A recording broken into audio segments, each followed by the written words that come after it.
마음이 드셨다면 구독, 좋아요 꼭 부탁드리겠습니다. 고맙습니다.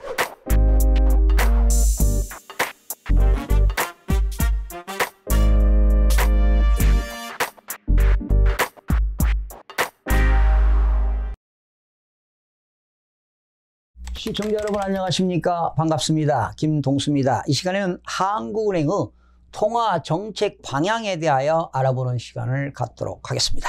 2019년 5월 31일 금융통화위원회는 다음 통화 정책 방향 결정식까지 한국은행 기준금리를 현 수준 1.75에서 유지하여 통화 정책을 운영하기로 결정을 하였습니다. 자, 기준금리가 말이죠. 지난해 11월 1.5%에서 1.75%로 인상시켰죠. 지난 11월 달에 인상시킨 이후에 현재까지 올 상반기에 4차례 열린 회의에서 연속 1.75%로 동결을 시켰습니다. 기준금리를 동결시킨 배경은 미국 무역전쟁으로 촉발된 세계 경제의 불확실성과 그리고 수출과 고용 등 경제 지표가 여전히 부족한 점이 아니겠는가 이런 생각을 해보게 됩니다. 그렇다면 자, 한국은행의 통화정책 방향을 살펴보겠습니다. 한국은행에서 발표한 내용인데요. 세계 경제는 성장세가 완만해지는 움직임을 지속하였다. 국제금융시장에서는 미중 무역 분쟁 심화, 그리고 주요국 경제지표 부진 등으로 주요국 국채 금리와 주가가 하락하고 신흥시장국의 환율이 상승하는 등 변동성이 확대되었다. 앞으로 세계 경제와 국제금융시장은 보호무역주의 확산 정도, 주요국의 통화정책 변화, 지정학적 리스크 등에 대한 영향을 받을 것으로 보인다고 밝혔습니다. 31일 말이죠. 현재 제가 조사해 보니까 1달러 환율은 1190원 70전을 기록한 원화 가치가 하락을 했고요.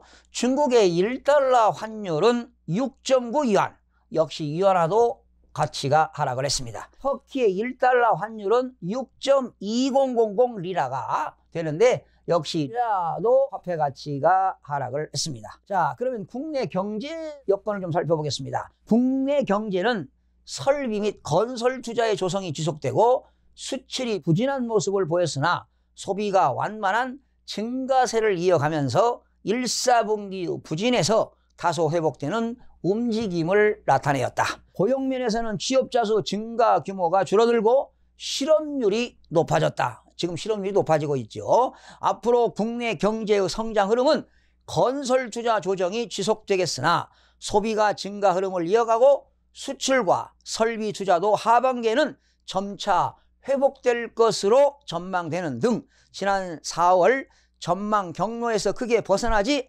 않을 것으로 예상된다. 다만 미중 무역 분쟁 심화 등으로 전망 경로의 불확실성은 높아질 것으로 판단된다. 이렇게 한국은행이 밝혔는데요. 당연한 거 아니겠습니까? 지금 말이죠. 우리나라 실업률이 4.4%로 지금 4월 기준 19년 만에 최고로 높았습니다. 가장 걱정이 되고 벌써 대졸 실업자가 60만 명입니다.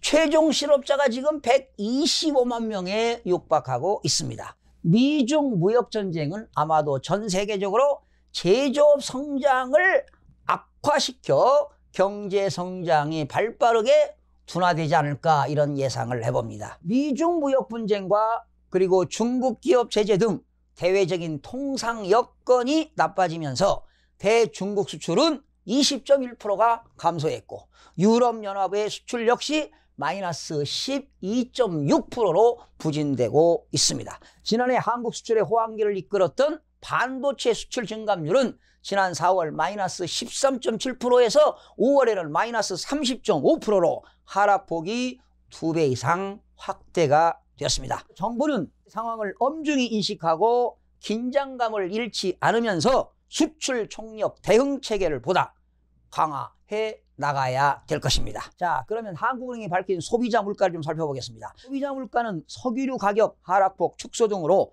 상승률이 0%대 중반에서 소폭 높아졌습니다. 그런 인플레이션율은 0%대 후반을, 일반인 기대 인플레이션은 2%대 초반을 나타냈습니다. 앞으로 소비자 물가 상승률은 당분간 1%대를 밑도는 수준에서 등락하다가 하반기 이후 1%대 초중반을 나타낼 것으로 예상되나 전망 경로의 하방 위험은 다소 높아진 것으로 판단된다고 밝혔습니다. 근원 인플레이션율도 완만하게 상승할 것이다 라고 보인다, 이렇게 밝혔습니다. 또한 한국은행은 금융시장에서는 국제금융시장의 움직임, 국내의 경기 둔화 영향으로 가격 변수의 변동성이 확대되었다. 장기시장 금리와 주가가 큰 폭 하락하였고 원달러 환율은 상당폭 상승하였다. 가계대출은 증가세 둔화가 이어지며 주택가격은 하락세가 지속하였다. 뭐 다 맞는 얘기 아니겠습니까? 자, 그런데 말이죠. 미국 도널드 트럼프 행정부가 촉발한 글로벌 무역전쟁으로 지금 뉴욕 증시가 5조 달러입니다.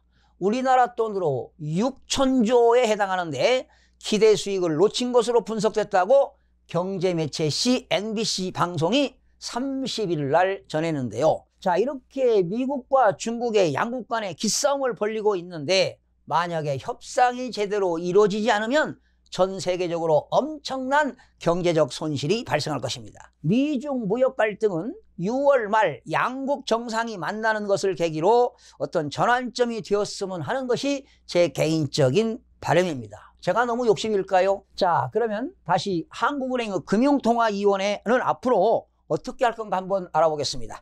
금융통화위원회는 앞으로 성장세 회복이 이어지고 중기적 시기에서 물가 상승률이 높은 수준에서 안정될 수 있도록 하는 한편 금융 안정에 유의하여 통화정책을 운용해 나갈 것이다. 국내 경제가 잠재 성장률 수준에서 크게 벗어나지 않는 성장세를 이어갈 것으로 예상되는 가운데 수요 측면에서의 물가 상승 압력은 크지 않을 것으로 전망되므로 통화정책의 완화 기조를 유지해 나갈 것이다. 이 과정에서 미중 무역 분쟁, 주요 국가의 경기와 통화정책의 변화, 신흥시장국 금융경제 상황, 가계부채 증가세, 지정학적 리스크 등의 전개 상황과 국내 시장 및 물가에 미치는 영향을 주의 깊게 살펴보겠다고 밝혔는데요. 미국과 이렇게 치열한 무역전쟁을 벌이고 있는 중국이 반격 카드를 본격적으로 지금 뽑아들기 시작하지 않았습니까? 중국은 첨단 제품 제작에 필수적인 히토류의 미국 수출 제한을 시사하는가 하면 미국산 대두 수입 중단으로 도널드 트럼프 미국 대통령의 지지 기반인 미국 농가를 직접 겨냥하고 있습니다. 또 6월부터 미국의 관세율 인상에 맞춰 미국산 제품에 대한 관세율을 대폭 올릴 예정인데요. 자, 이렇다면 미국과 중국의 무역 분쟁은 장기화되지 않겠습니까? 그렇다면 한국의 수출에도 크나큰 타격이 불가피할 전망입니다. 경제 활력 둔화로 성장률이 지난 1분기에 전분기 대비 마이너스 0.3%를 기록하고 그리고 각 정부기관들 또 해외 기관들이 올해 경제 전망치를 2% 초반대로 낮추는 마당에 금리 인상은 쉽지 않다는 분석이 사실상 지배적이었습니다. 국내 여건을 고려하면 기준금리는 오히려 인상보다 인하의 무게가 실리는 게 현실적인 얘기입니다. 다만 한국은행은 1.75의 금리가 여전히 우리 경제 여건과 비교해 완화적 수준이라는 인식을 갖고 있는 게 한국은행의 생각입니다. 이주열 총재는 지난달 금리 인하를 검토할 상황은 아니라고 입장을 밝힌 바 있었습니다. 경기가 점차 회복하면서 성장률이 상저하고의 흐름을 보일 것이라는 게 한국은행의 전망인데요. 지금 미국과의 금리가 0.75% 역전된 상황에서 만약에 금리를 더 내릴 경우 최근 원달러 환율 급등세를 더 자극할 수 있기에 한국은행은 고민이 더 깊어지는 것 같습니다. 결국 한국은행은 진퇴양난에 몰린 한국은행의 기준금리 조정은 하반기로 넘어가게 된 것입니다. 하반기 금융통화위원회 회의는 4차례가 있는데요. 과연 한국은행은 언제쯤 기준금리를 내릴지 기추가 주목됩니다. 시청해주신 여러분 대단히 고맙습니다. 매일매일 최선을 다하겠습니다. 내일 아침에 찾아뵙겠습니다.